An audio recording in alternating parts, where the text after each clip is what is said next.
Hello friends. तो अगर आप एक डेवलपर हो और आप विजुअल स्टूडियो कोड यूज करते हो तो आपको विजुअल स्टूडियो कोड के एक्सटेंशंस के बारे में अच्छे से पता होगा। तो आइए आज बात करेंगे हम लोग कि ये विजुअल स्टूडियो कोड का ये एक्सटेंशंस आखिर बनता कैसे है। तो आज हम लोग यही समझेंगे कि ये सारे एक्सटेंशंस कैसे बनाए जाते हैं। आइए चलते हैं विजुअल स्टूडियो कोड के ऑफिशियल वेबसाइट पे। वहाँ इन्होंने कुछ डॉक्यूमेंटेशंस दे के रखा है। code.visualstudio.com के वेबसाइट पे जाएंगे और इसके एपीआई पेज को विजिट करेंगे। और एपीआई पेज पे इन्होंने साफ साफ पूरे अच्छे से एग्जाम्पल के साथ डॉक्यूमेंटेशन तैयार करके रखा है। सबसे पहले गेट स्टार्टेड पे योर फर्स्ट एक्सटेंशन करके है, उस पर क्लिक करेंगे और इन्होंने एक पैकेज बना के रखा है, जनरेटर कोड एंड यो इनका टेम्पलेट बिल्डर है और जनरेटर कोड जनरेट करता है टेम्पलेट का। तो इन दोनों पैकेज की ज़रूरत हमें पड़ेगी। आप इसको या तो npm के हेल्प से इंस्टॉल कर लो या फिर ये आपके सिस्टम में यार्न है तो यार्न के हेल्प से इंस्टॉल कर लो। तो आइए चलते हैं सबसे पहले इंस्टॉलेशन प्रोसेस पे। अपने सिस्टम का टर्मिनल खोल लेंगे, चाहे अब अगर आप विंडो पे हो तो cmd, मैक और लिनक्स में हो तो टर्मिनल खोल लो। मैं थोड़ा बड़ा कर देता हूँ इसको ताकि आपको दिख सके और इसको साइड बाय साइड करता हूँ। तो सबसे पहले हमें इन पैकेजेस की ज़रूरत पड़ेगी, तो इसके लिए आपके सिस्टम में npm इंस्टॉल होना बहुत ज़रूरी है। तो सबसे पहले npm का वर्जन चेक कर लेते हैं जिससे पता चल जाएगा कि npm इंस्टॉल है या नहीं। तो npm डबल डैश वर्जन, तो npm हमारे सिस्टम में अवेलेबल है 7.2 वर्जन का इंस्टॉल्ड है। तो आइए पैकेजेस को इंस्टॉल करते हैं और पैकेजेस को ग्लोबली इंस्टॉल करना है जिससे हम किसी भी फोल्डर से इसको एक्सेस कर सकें। पैकेजेस इंस्टॉल होने में थोड़ा टाइम लेगा, तब तक बात करते हैं कि इन एक्सटेंशंस को कैसे, इनके यूज से हम कौन कौन से किस किस टाइप के एक्सटेंशंस बना सकते हैं। तो इनके यूज से आप बहुत तरह के एक्सटेंशन बना सकते हो, लाइक कोड फॉर्मेटर होता है, कोड ऑटो कंप्लीट होता है। आप अपने अकॉर्डिंग आप नया लैंग्वेज बना के उसका एक्सटेंशंस भी बना सकते हो। तो इस यहाँ पे बहुत सारे ऑप्शंस है। अभी ये जो इसका बिल्डर जो टर्मिनल स्टार्ट होगा उसमें मल्टीपल ऑप्शंस आपको मिलेंगे। आप कलर थीम बना सकते हो, यहाँ पे देखो आप फाइल आइकॉन थीम बना सकते हो, प्रोडक्ट आइकॉन थीम बना सकते हो, फिर कलर थीम बना सकते हो। वीएस कोड में जो कलर थीम होता है वो आप सोर्स कंट्रोल कर सकते हो। आप डॉक्यूमेंट को फॉर्मेट करना है वो उसका एक्सटेंशन बना सकते हो। तो यहाँ पे आप बहुत बहुत कुछ कर सकते हो। ये यहाँ पे हमारे पास बहुत सारा चॉइस है। तो चलिए मैं इंस्टॉलेशन पार्ट को थोड़ा फास्ट फॉरवर्ड कर देता हूँ और अभी मैं आपको दिखा देता हूँ कि हमारे हमारे सिस्टम में ऐसा कोई भी एक्सटेंशन इंस्टॉल नहीं है जो कि जावास्क्रिप्ट के कोड को ऑटो कंप्लीट कर सके या फिर स्निपेट बना सके। तो ये सारे के सारे प्रीटियर है, कोड फॉर्मेटर है, मोंगोडीबी ये डेटाबेस के लिए, ये ब्रैकेट कलराइजर है और ये थंडर क्लाइंट रेस्ट एपीआई के लिए है, सी प्लस प्लस गिटहब इंटेल्स एंड सी एस एस का है एंड लाइव सास कंपाइलर है एंड तो हमारे सिस्टम में सिर्फ इतना ही एक्सटेंशन इंस्टॉल्ड है। अभी मैं अब खुद का अपना एक एक्सटेंशन बना के आपको दिखाऊंगा। एक छोटा सा डेमो दिखा देता हूँ कि उसका काम क्या रहेगा। तब तक ये ओके। तो लिनक्स और मैक यूज़र के लिए मैं बता दूं कि आपको सूडो प्रिविलेजेस के साथ इंस्टॉल करना है, अदरवाइज ये एरर दे देगा।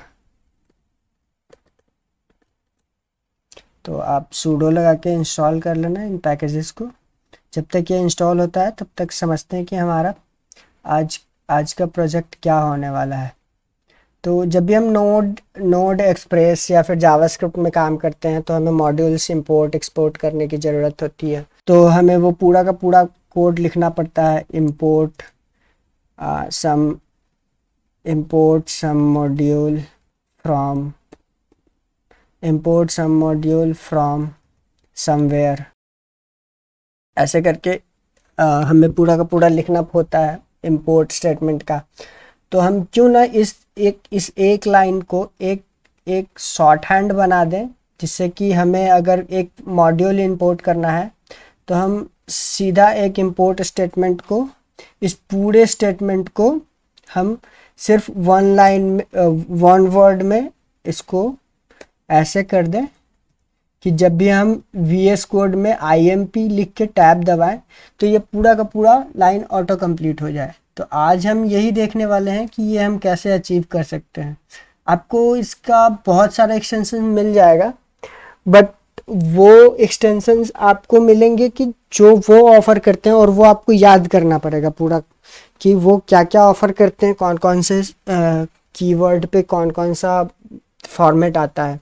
तो अगर आप चाहते हो कि आपका खुद का एक्सटेंशन हो जिसमें आपके अकॉर्डिंग सारे चीज़ हो, तो आप उसको फ्रीली बना सकते हो, कोई दिक्कत नहीं है। तो आज की वीडियो में हम इसको डिटेल्स में देखेंगे कि कैसे आप अपना कोड स्निपेट बना सकते हो और उसको विजुअल स्टूडियो कोड में कैसे इंस्टॉल करके यूज कर सकते हो।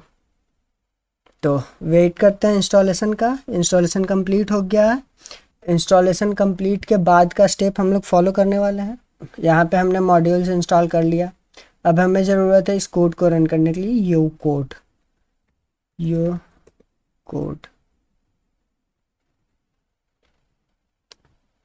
ये हमें एक टर्मिनल बेसिस एक एप्लीकेशन खोल के देगा, जिसके थ्रू आप टेम्पलेट बना सकते हो जो भी आपकी नीड होगी उसके अकॉर्डिंग।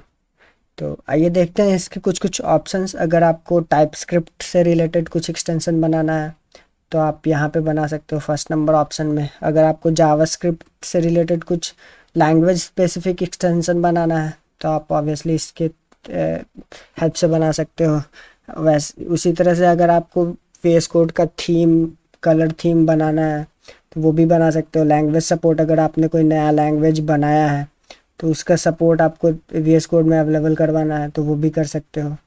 तो हमें कोड स्निपेट वाला करना है, नया कोड स्निपेट बनाना है अपने अकॉर्डिंग, खुद के अकॉर्डिंग। तो हम ये कोड स्निपेट वाला ऑप्शन सेलेक्ट करेंगे, इंटर करेंगे। तो ये हमारे ये फोल्डर का नाम पूछेगा, जो कि अभी हमें नहीं चाहिए। बाय डिफ़ॉल्ट जो फोल्डर आता है नन, मुझे एक ही फोल्डर आउटर मोस्ट फोल्डर में रहना है। और फिर ये हमारे हमसे पूछेगा कि आपके एक्सटेंशन का नाम क्या है। तो एक्सटेंशन का नाम क्या दे सकते हैं, ES सपोर्ट। बाय डिफ़ॉल्ट ये आइडेंटिफायर भी सेम नेम से ले लेगा, तो कोई दिक्कत नहीं है, इसको रहने देते हैं। फिर आते हैं डिस्क्रिप्शन पार्ट पे। तो इसका एक छोटा सा डिस्क्रिप्शन हम लिख लेते हैं। इस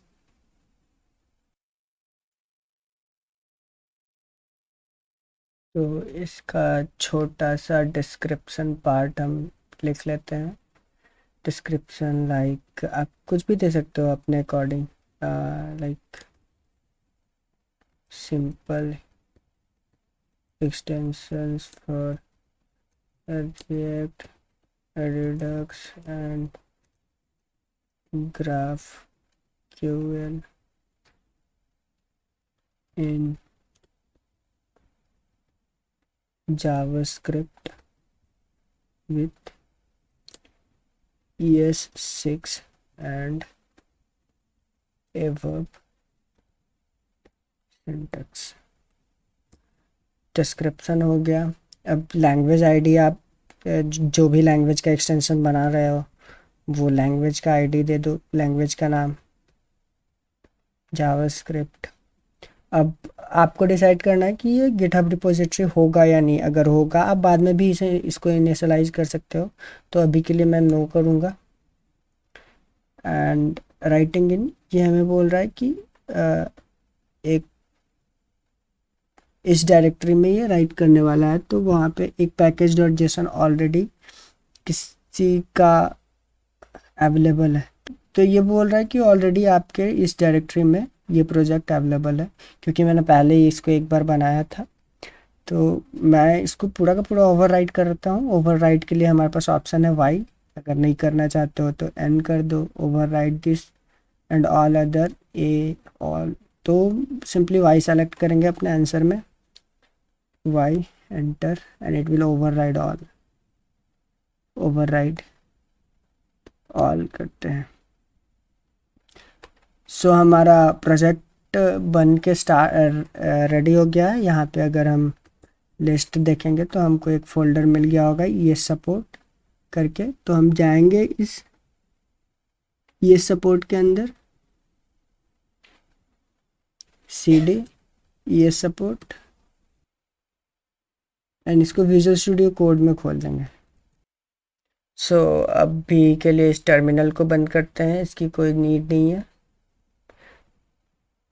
एंड VS कोड को खुलने का वेट करते हैं। विजुअल स्टूडियो के अंदर हमारा फाइल खुल गया है।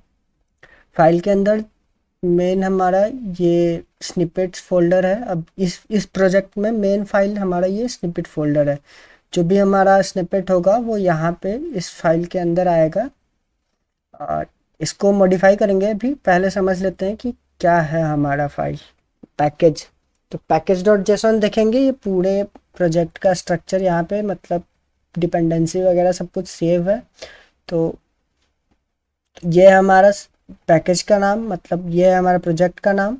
और ये डिस्प्ले नेम, जो भी एक्सटेंशन यहाँ पे डिस्प्ले होता है, ये वो नेम यहाँ पे डिस्प्ले नेम के अंदर आता है। डिस्क्रिप्शन, जब यहाँ पे ये नीचे जो डिस्क्रिप्शन ये जो दिखता है ये वाला पार्ट, वो डिस्क्रिप्शन के अंदर आता है।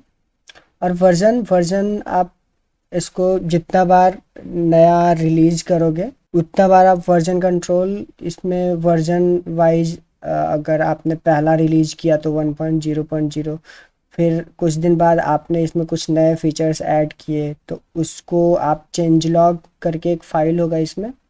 तो चेंज लॉग में जो भी फाइल आप मेंशन करोगे यहाँ पे उस रिलीज को आपको मेंशन करना होगा। और यहाँ पे उस रिलीज में जो भी चेंजेज हुए हैं वो आप यहाँ पे डालते जाओगे। अगर आपने यहाँ पे फर्स्ट रिलीज में इनिशियल रिलीज किया, फिर आपने एक नया रिलीज किया कुछ दिन बाद जिसका नंबर आपने डाला 1.0.1, तो 1.0.1 में जितने भी नए फीचर्स या फिर बग फिक्स आपने किया है उसको यहाँ पे आपको मेंशन करना पड़ेगा। तो change log file package dot JSON file समझ गया। पैकेज डॉट जेसन फाइल में कॉन्ट्रीब्यूट्स के अंदर ये जो स्निपेट्स एरे है जिसके अंदर आपको जितने भी लैंग्वेज का सपोर्ट बनाना है उसको यहाँ पे मेंशन करना होगा। और उसका पाथ, अगर आपने डिफरेंट फाइल में उसका स्निपेट अगर रखा है, तो जैसे कि अभी हम यहाँ पे जावास्क्रिप्ट और जावास्क्रिप्ट रिएक्ट के लिए अलग अलग स्निपेट बनाते हैं जिसका डॉट जेसन फाइल में रखते हैं। और इसको डॉट कोड स्निपेट्स की ज़रूरत नहीं है। स्निपेट्स रिएक्ट डॉट जेसन, तो सेव करते हैं इसको। अब हमारे पास ये फाइल्स नहीं है तो हमने इसका पाथ दिया स्निपेट्स फोल्डर के अंदर स्निपेट्स रिएक्ट डॉट जेसन, तो हमें ये फाइल्स बनाना पड़ेगा। तो आइए चलते हैं, पहले इसको रीनेम कर लेते हैं। इसको हमने रखा था डॉट जेसन और एक नया फाइल बनाएंगे। तो इसमें सारा का सारा स्निपेट्स हम यहाँ पर लिखने वाले हैं। तो अभी फ़िलहाल हम नोड के लिए नोड एक्सप्रेस या फिर इंपोर्ट एक्सपोर्ट के लिए जब भी हमारे पास शॉर्ट हैंड जितना भी हम कर सकते हैं उतना एग्जाम्पल के साथ करते हैं, कोड लिखेंगे और आपको लाइन बाय लाइन समझाएंगे भी कोड को। मैं विंडो को और थोड़ा बड़ा कर देता हूँ जिससे आपको क्लियर व्यू मिले। इसको बंद कर देता हूँ। अभी हम अपना स्निपेट लिखने के लिए बिल्कुल तैयार हैं। तो यहाँ पे जेसन फॉर्मेट में पूरा जेसन डाटा यहाँ पे लिखते हैं। तो यहाँ पे जो फर्स्ट चीज़ हम लोग लिखेंगे वो कि एक ऑब्जेक्ट बनाएंगे उस नाम का। जैसे मैं अगर आपको एक एग्जांपल दूं तो यहाँ पे एक फाइल बनाता हूँ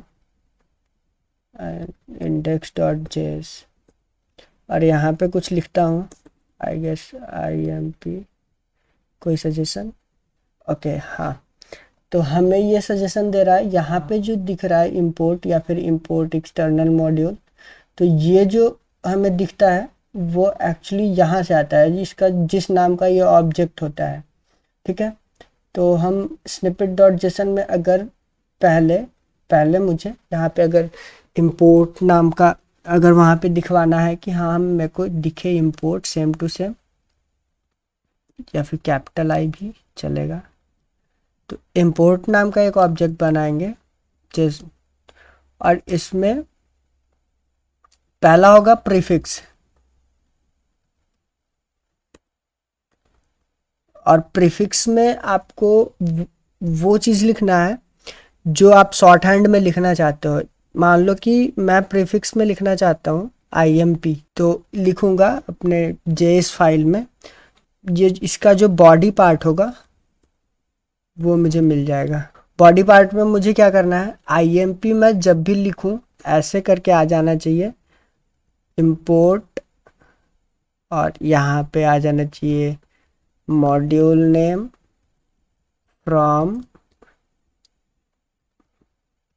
मॉड्यूल, और मुझे चाहिए कि पहला जो टैब हो वो यहाँ पे आए, या फिर पहला जो टैब हो वो आए कि हम कहाँ से ये फाइल मॉड्यूल जो भी हम इंपोर्ट कर रहे हैं उसका नाम क्या है, और फिर उस मॉड्यूल से हम क्या इंपोर्ट कर रहे हैं। तो फर्स्ट टैब में मेरा कर्सर यहाँ आना चाहिए और सेकंड टैब में मेरा कर्सर यहाँ आना चाहिए। तो आइए देखते हैं कैसे करते हैं इस चीज़ को इसमें।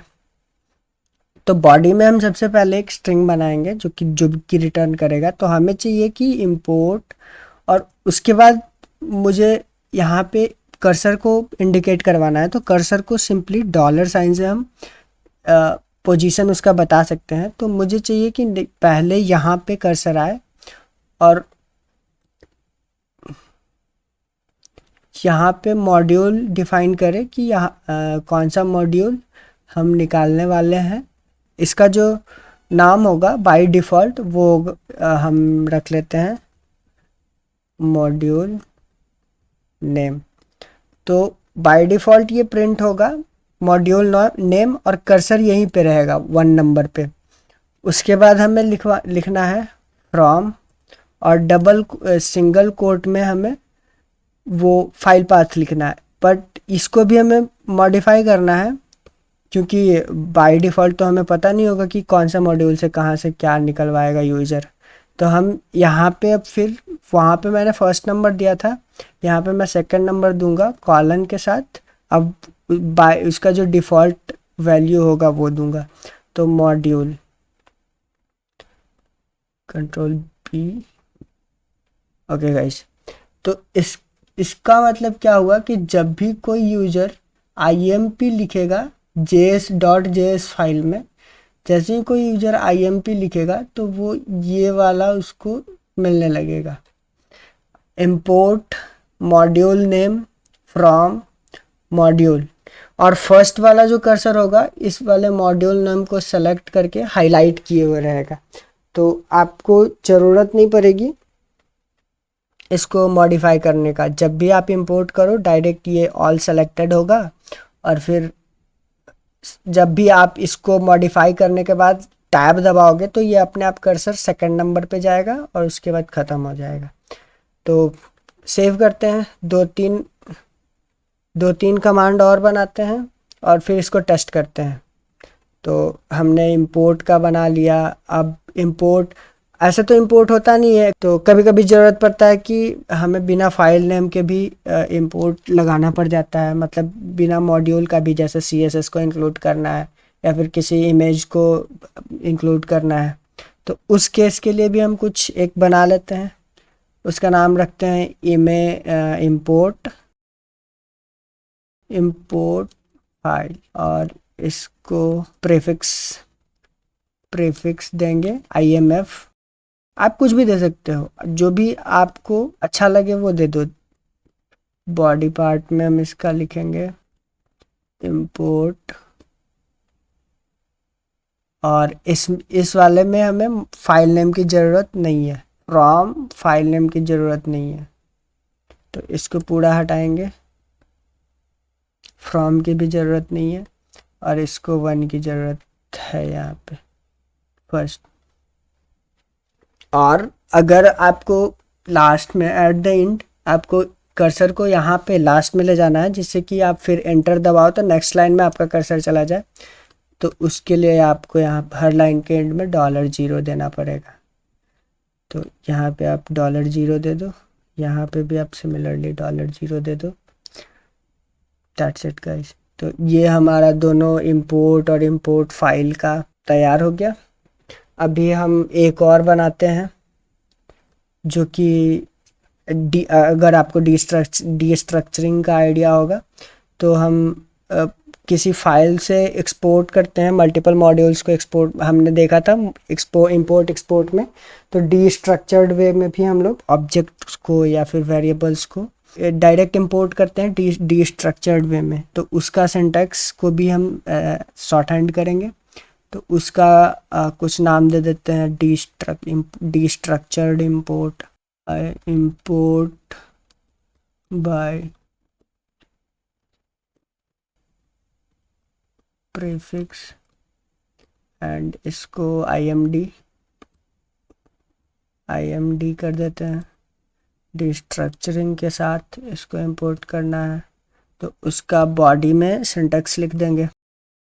डिस्ट्रक्चरिंग का सिंटैक्स क्या है, कोई भी मॉड्यूल का नाम import and we need this too, यहाँ पे फिर मॉड्यूल नेम हम लोग नहीं देंगे, या फिर अगर मॉड्यूल नेम देना है तो डॉलर के पहले हमें वो जो एक डिस्ट्रक्चरिंग का सिंटैक्स देना पड़ता है वो देना पड़ेगा, और फ्रॉम मॉड्यूल नेम, बाकी सब का सब सेम है। अब इंपोर्ट एक और इंपोर्ट का बना लेते हैं, जो कि इंपोर्ट एज रहता है, वो भी बना लेते हैं। इंपोर्ट एज का काम क्या है कि वो इंपोर्ट करता है और वहीं पे रीनेम कर देता है, किसी अनदर वेरिएबल में स्टोर करवा देता है। तो आइए उसका भी सिंटैक्स देखते हैं। इंपोर्ट एज, ये सारे एलाइसिस है, तो इसका आप कोई भी नाम दे सकते हो, इसको आप अपने अकॉर्डिंग अपने प्रेफरेंस के अनुसार आप नाम दे सकते हो।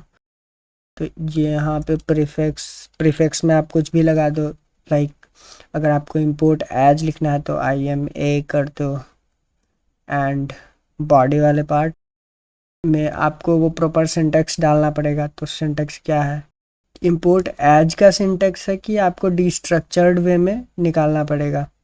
तो इंपोर्ट एज के लिए फिर आपको डॉलर, और अगर कर्सर आपको यहाँ पे सेकंड नंबर पे डालना है तो आप सेकंड नंबर पे डाल दो, और यहाँ पे आप ओरिजिनल नेम डालोगे, और उसके बाद एज, और फिर आपको डालना होगा कि किस नाम से रीनेम करना है। मतलब पहला वाला जो होगा, तो आप यहाँ पे सेकंड नंबर पे आओगे, तो यहाँ पे फिर थर्ड नंबर पे आओगे। मतलब पहले आप दोगे मॉड्यूल का नाम, चलिए पहले इसको बना लेते हैं, उसके बाद एक्सप्लेन करते हैं। तो यहाँ पे आपको डालना है एलाइस, मतलब आप किस वेरिएबल से इसको रीनेम करना चाहते हो, मतलब क्या नया नाम क्या देना चाहते हो। तो ये हो गया आपका ब्रैकेट के अंदर डी स्ट्रक्चर्ड वे में, और फिर इसको फ्रॉम वो मॉड्यूल का नाम आपको देना पड़ेगा। तो मॉड्यूल का नाम आप सबसे पहले रीनेम करना चाहोगे। स्टैंडर्ड वे वही है कि सबसे पहले आपको क्या निकालना है, कहाँ से निकालना है वो बता दो, फिर आपको क्या निकालना है वो यहाँ सेकंड नंबर में बता देना है। तो सबसे पहले आप एक नंबर पे यहाँ पे कर्सर आएगा, और आप बोलोगे कि हमको इस मॉड्यूल से निकालना है, और लास्ट में आपका कर्सर आना चाहिए 0 पे, तो उसके लिए आपको यहाँ पर $0 लगाना पड़ेगा। तो आइए इसको एक्सप्लेन करते हैं थोड़ा। सबसे पहले जब भी आप IMA लिख के टैब दबाओगे, तो सबसे पहले आपका कर्सर आएगा यहाँ पे इस वाले दो डबल कोट के अंदर, और ये पूरा मॉड्यूल नाम का वेरिएबल, जो मॉड्यूल नाम का जो टेक्स्ट होगा वो पूरा का पूरा सेलेक्टेड होगा। तो आप इसको जस्ट टाइप करना स्टार्ट करोगे, तो ये मॉड्यूल एक्चुअल मॉड्यूल नेम से रिप्लेस हो जाएगा। जैसे आपको जैसे आपको रिएक्ट से यूज स्टेट निकालना है, और उसको स्टेट नाम का नया वेरिएबल में सेट कर देना है, मतलब उसको स्टेट नाम से के एलायस में सेट कर देना है। तो आप जब भी IMA लिख के टैब दबाओगे तो आप सबसे पहले यहाँ आओगे और बोलोगे कि हाँ हमको रिएक्ट से निकालना है, कोई भी इंपोर्ट करना है रिएक्ट वाले फाइल को।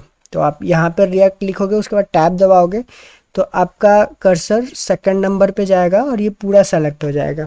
फिर बोलेगा कि रिएक्ट से आपको क्या निकालना है, तो आप बोलोगे कि रिएक्ट से हमको यूज स्टेट निकालना है। तो यहाँ पे आप जैसे यूज स्टेट लिख के टैब दबाओगे तो ये कर्सर फिर आपका चला जाएगा एलायस पे और वो सेलेक्ट हो जाएगा पूरा। फिर आपको बोलेगा कि यूज स्टेट तो निकाल लिया, अब उसको कौन से नया वेरिएबल में सेट करना है। तो आप यहाँ पे लिखोगे स्टेट, तो ये use state as a state आपके फाइल में इंपोर्ट हो जाएगा। तो ये हो गया इंपोर्ट का, हमने 2-3 तरीका। अभी कुछ और अगर चलिए, तो ये हम लोगों ने देखा छोटा छोटा 4 एग्जांपल इंपोर्ट स्टेटमेंट का। तो इसको अभी हम लोग इसको इंस्टॉल करके और यूज़ करके भी देखेंगे। अगर अभी आप लोग देखो तो मेरे पूरे इंस्टॉल्ड एक्सटेंशंस में कोई भी ऐसा अभी एक्सटेंशन नहीं है जो कि मुझे ऑटो कंप्लीट करके देखा। जैसे देखो यहाँ पे अगर मेरे पास index.js फाइल है और अभी हमने क्या बनाया है, IMP।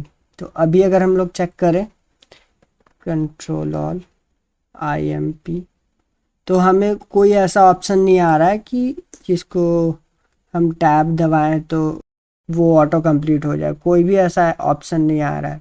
तो देखते हैं इसको IMP। फिर हमने क्या बनाया IMF, तो ये भी नहीं आ रहा है। IMA, ये भी नहीं आ रहा है। तो इन सब को हम लोग अभी यूज करके हम लोग देखेंगे। पहले 1-2 और थोड़ा एडवांस जैसे कि हमें यूज इफेक्ट को इंपोर्ट करना होता है। तो आप क्या करते हो, सबसे पहले यूज स्टेट को कर लेते हैं, ठीक है। तो सबसे पहले एक यूज स्टेट नाम का एक ऑब्जेक्ट बनाएंगे जिसका प्रीफिक्स होगा यूज स्टेट।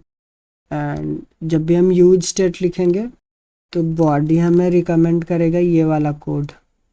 तो अगर आपको मोर देन 1 लाइन की ज़रूरत होती है तो जैसे ही आप मोर देन 1 लाइन का डिमांड करोगे ना, तो आपको एक एरे देना पड़ेगा और उस एरे में जितना भी एलिमेंट होगा ना वो एक स्ट्रिंग होगा, मतलब उसको डबल कोट में लिखना है। तो आप कैसे करवाते हो यूज स्टेट को इंपोर्ट, मतलब यूज स्टेट को यूज कैसे करते हो, कॉन्स्ट और फिर एक एरे होता है। एरे के अंदर 2 वेरिएबल होता है, अगर आपने यूज स्टेट पढ़ा होगा तो।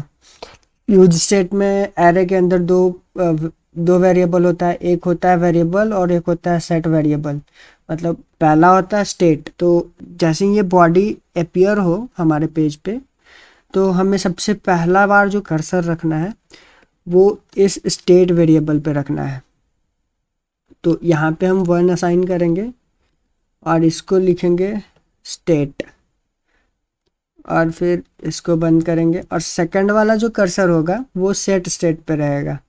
तो सेट तो हमें लिखना है बाय डिफ़ॉल्ट, बट हमारा जो स्टेट नेम होता है जनरल कन्वेंशन है कि हमको उसका फर्स्ट लेटर कैपिटल होता है। तो आइए अभी देखते हैं कि उसको कैपिटल कैसे करेंगे। तो अगर आपने, और अब ऐसे बारी बारी से तो एडिट करोगे नहीं, आप एक ही नाम लिख रहे हो। तो मैं क्या चाहूँगा यहाँ पे एक एडवांस चीज़ कि मैं चाहूँगा कि मेरा कर्सर दोनों जगह एक साथ रहे। तो ऐसा करने से मेरे, एक सेकेंड, मैंने कुछ गलती किया है यहाँ पे। हाँ, डॉलर साइन के साथ कर्ली ब्रेसेस में मैं चाहूँगा कि मेरा कर्सर दोनों जगह एक साथ रहे, मतलब जब भी स्टेट पे रहे तो मेरा कर्सर ऑलरेडी सेट स्टेट पे रहे। और फिर मैं चाहूँगा कि इसका जो फर्स्ट वाला लेटर हो वो कैपिटल हो जाए। फिर मैं यहाँ पे रेजेक्स का यूज करूँगा। और विश्वास करो गाइज, अगर आप ऐसा कुछ एक्सटेंशन बनाते हो, VS कोड का कोई भी एक्सटेंशन बनाते हो, या तो लैंग्वेज ऑटो कंप्लीट का या फिर स्निपेट ऑटो कंप्लीट का या फिर कलराइज का, आपको रेजेक्स आना मस्ट है। अगर आपको रेजेक्स नहीं आता फिर ये सब बहुत मुश्किल है। इसमें सिर्फ 90% आप अगर एक्सटेंशन बनाओगे ना तो इसमें रेजेक्स यूज होगा। ट्राई करना कि रेजेक्स का थोड़ा बहुत बेसिक आप देख लो। तो यहाँ पे हमारे पास जो भी वेरिएबल नेम होगा उसको सबसे पहले कैपिटलाइज कर देंगे। तो that's it guys, I guess हाँ यही होना चाहिए। तो ये एक एरे के अंदर है एंड इसको हमको निकालना कहाँ है, रिएक्ट डॉट यूज स्टेट्स है, कंट्रोल बी आपको दिखे अच्छे से, रिएक्ट डॉट यूज स्टेट से। आप ऐसे भी कर सकते हो कि पहले एक जगह पर रिएक्ट को इंपोर्ट करवा दो और फिर सेकंड लाइन में इसको यूज स्टेट को कर दो, तो आप वो भी कर सकते हो, आप ऐसे भी कर सकते हो, कोई दिक्कत नहीं है, दोनों काम करेगा। तो आप जैसे कन्वीनियंट हो वैसे कर लो, मैं भी फ़िलहाल के लिए ऐसे कर रहा हूँ। और अगर ठीक है, ये तो हो गया हमारा यूज स्टेट के लिए। अगर मैं चाहूँ तो सेम चीज़ यूज, और हाँ ये कॉमा यहाँ पे रेड इसी वजह से आ रहा है क्योंकि कॉमा आना चाहिए। और सिमिलरली हम ट्राई करते हैं यूज इफ़ेक्ट का बनाने का, यूज इफ़ेक्ट में भी हमें प्रीफिक्स देना पड़ेगा यूज इफ़ेक्ट, एंड इसका जो बॉडी पार्ट होगा, जो यूज इफ़ेक्ट होगा उसमें तो मल्टीपल्स लाइन होंगे। पहला लाइन में यूज इफ़ेक्ट के अंदर एक कॉल बैक फंक्शन लेगा, फिर उसमें एक क्लीनअप फंक्शन होगा, फिर रिटर्न करेगा। तो आइए बनाते हैं उसको पूरा का पूरा। तो एरे में जितना भी लाइन लेंगे, जितना भी लाइन हो, सारा का सारा स्ट्रिंग होना चाहिए। तो पहला लाइन यूज इफ़ेक्ट का क्या होता है, अगर सिंटेक्स आप लोग को याद है तो, यूज इफ़ेक्ट एक कॉल बैक फंक्शन लेता है, फिर हमें नेक्स्ट लाइन में जाना है, कंट्रोल जेड, ये कहाँ से आ गया, एंड नेक्स्ट लाइन में हमें एक और स्ट्रिंग बनाना है जिसमें कि हमें एक टैब गैप देना पड़ेगा। टैब गैप के लिए \t होता है। और फिर मैं चाहूँगा कि जब भी यूज इफ़ेक्ट यूज हो तो हमें जो सबसे पहले इफ़ेक्ट डालना है उस पे सबसे पहले हमारा कर्सर जाए। तो उसके लिए हम क्या करेंगे, डॉलर यहाँ पे फर्स्ट नंबर पे कर्सर को रखेंगे और यहाँ पे रखेंगे इफ़ेक्ट को। इससे क्या होगा, जो भी आपको इसके अंदर इफ़ेक्ट परफॉर्म करना है उसको सबसे पहले आप एडिट कर पाओगे ऑटो कंप्लीट के बाद। उसके बाद सेकंड वाला जो लाइन होता है, इस इफ़ेक्ट के अंदर एक रिटर्न स्टेटमेंट होता है इफ़ेक्ट के जस्ट बाद। तो उसके लिए भी हमें सेम लाइन से इंडेंट करना पड़ेगा इसको। तो एक \t देंगे एंड देन रिटर्न स्टेटमेंट। तो रिटर्न स्टेटमेंट भी एक कॉल बैक लेता है। रिटर्न के बाद एक कॉल बैक का सिंटेक्स स्टार्ट करेंगे और फिर नेक्स्ट लाइन में जाएंगे कॉमा के साथ।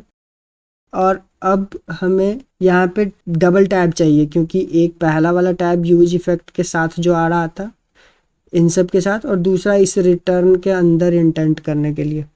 तो पहला टैब एंड सेकंड टैब यहाँ पे देंगे एंड देन फिर हम जाएंगे कि जब पहला हमारा इफ़ेक्ट यहाँ पे हम जब कंप्लीट कर लें तब हमारा जो टैब प्रेस करने पे हमारा कर्सर यहाँ पे आ जाए सेकंड नंबर में क्लीनअप फंक्शन के पास। तो यहाँ पे हम मार्क लगाएंगे 2 एंड देन यहाँ पे लिखेंगे cleanup. And don't worry guys, अगर आपको आइडिया नहीं है यूज इफ़ेक्ट यूज स्टेट के बारे में तो मैं रिएक्ट वीडियो में इसको कंटिन्यू कर रहा हूँ। अगर आपको कोई कन्फ्यूज़न हो तो आप कमेंट करके पूछ सकते हो, कोई दिक्कत नहीं है। एंड देन यहाँ पे लिखेंगे \t, एक टैब के साथ इसको क्लोज करना है एंड देन लास्ट वाला में सिंपली क्लोज करना है। और क्लोज करने के बाद इसको डिपेंडेंसी एरे चाहिए, तो क्लोज करने के बाद एक एरे देना है जो कि डिपेंडेंसी लिस्ट को रखना है। तो मैं चाहूँगा कि इसको मैं सबसे लास्ट में एडिट करूँ, जब मेरा क्लीनअप फंक्शन बन जाए, मेरा इफ़ेक्ट बन जाए, उसके बाद लास्ट नंबर में इसको तीसरे नंबर पे एडिट करूँ in dependency list. So I guess हमारा ये बन के तैयार हो गया है। चलिए मैं इसको पूरा इंस्टॉलेशन प्रोसेस के साथ बताता हूँ कैसे इंस्टॉल करना है। आप अगर आप विंडो में हो तो डिफरेंट प्रोसीजर सेम है, बस थोड़ा फाइल नेम डिफरेंट हो सकता है। आपको सबसे पहले देख लेना है कि आपका ये जो एप्लीकेशन है वो कहाँ पे आपने बनाया है, ये फ़ोल्डर कहाँ पे है। तो सबसे पहले उस फोल्डर को ढूंढना है जहाँ पे भी आपने बनाया हो। तो हमने इसको यहाँ पे बनाया है रूट डायरेक्टरी में। तो हम सबसे पहले इसको यहाँ से कट करेंगे। अगर आप लिनक्स या फिर मैक ओएस में हो तो आपको डॉट वी एस कोड करके रूट डायरेक्टरी में एक फोल्डर मिलेगा, या फिर अगर आप विंडो में हो तो सी के अंदर जहाँ भी आपने वी एस कोड को इंस्टॉल किया होगा वहाँ पे डॉट वी एस कोड एक फ़ोल्डर आपको सर्च कर लेना, ढूंढ लेना है, और उसके अंदर एक एक्सटेंशन नाम का फ़ोल्डर होगा। तो आपने जो भी अभी एक्सटेंशन वाले फाइल को कॉपी किया है उसको सिंपली यहाँ पेस्ट कर देना है, यहाँ पे ES सपोर्ट नाम का। यहाँ पे एक बार देख लेना है सारे फाइल्स अवेलेबल हैं कि नहीं, सारे फाइल्स आ गए कि नहीं। एंड नाउ कोई भी एक नया प्रोजेक्ट आपको जस्ट खोल लेना है। तो मैं एक प्रोजेक्ट खोल लेता हूँ जिसमें कि .js फाइल हो। तो इसको यहाँ टर्मिनल खोला, कोड डॉट, इसको VS कोड में खोल लेता हूँ। एंड फॉर नाउ मैं देखूँगा इसमें एक index.js फाइल है। अभी मैं दिखा रहा था एक्सटेंशन में, तो कोई भी ऐसा एक्सटेंशन नहीं था जो कि इसको सपोर्ट करता था स्निपेट को। लेकिन अभी जो हमने यहाँ पे बनाया है, जो कोड अभी अभी हमने इंस्टॉल किया है वो यहाँ पे आ चुका है। ये सपोर्ट वर्जन 1 सेम। एंड अगर आप यहाँ पे अपना नाम ऐड करना चाहो वो भी कर सकते हो, मैं बताऊँगा वो कैसे करना है। यहाँ पे हमने 2 लैंग्वेज के लिए डाला था, जावास्क्रिप्ट एंड जावास्क्रिप्ट रिएक्ट के लिए। तो सपोर्ट अवेलेबल है। अब देखते हैं कि ये काम कर रहा है कि नहीं। तो हमने क्या क्या बनाया था, IMP एक बनाया था जो कि हमें प्रोवाइड करता था इंपोर्ट वाले लाइन को। तो जैसे ही IMP लिखेंगे तो ये हमें वो दिखाने लगा इंपोर्ट। अगर इस पर क्लिक करते हैं तो ये आ नहीं रहा है, आई डोंट नो भाई ये आ नहीं रहा है। आई गेस ना हमें ये रीस्टार्ट करना पड़ेगा, कुछ प्रॉब्लम आ रहा है। Declaration expected,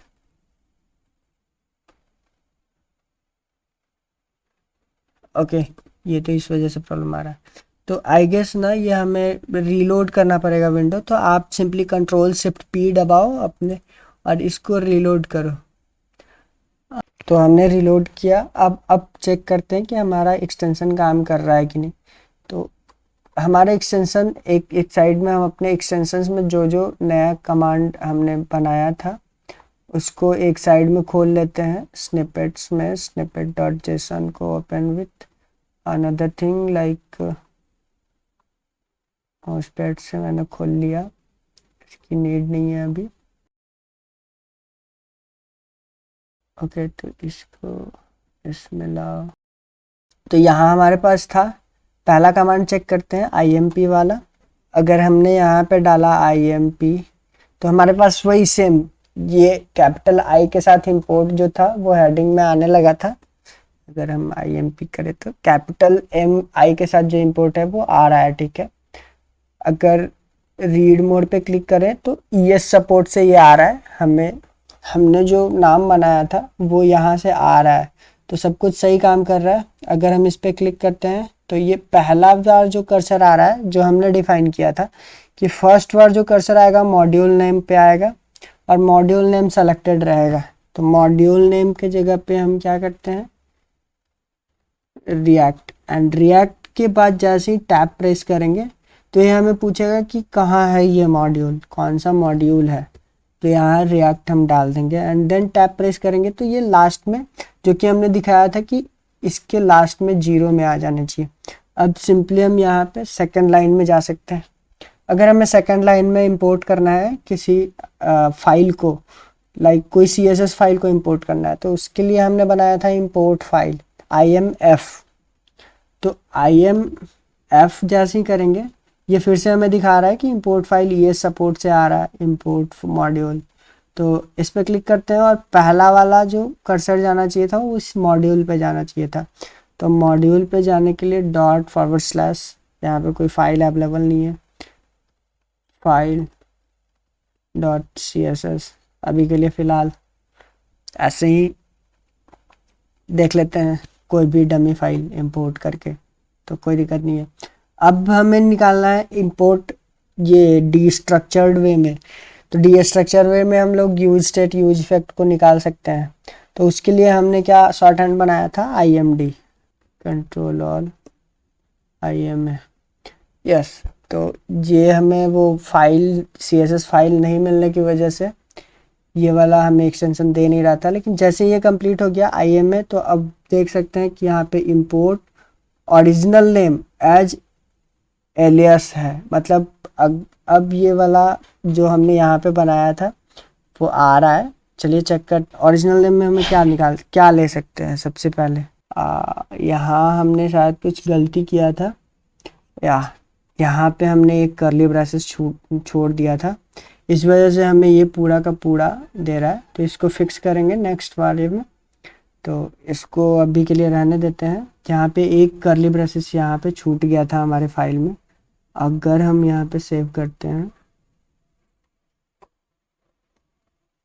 and save, and it might not work, क्योंकि हमें हर बार एक्सटेंशन अपडेट करने के बाद रीलोड करना पड़ता है अपने विंडो को।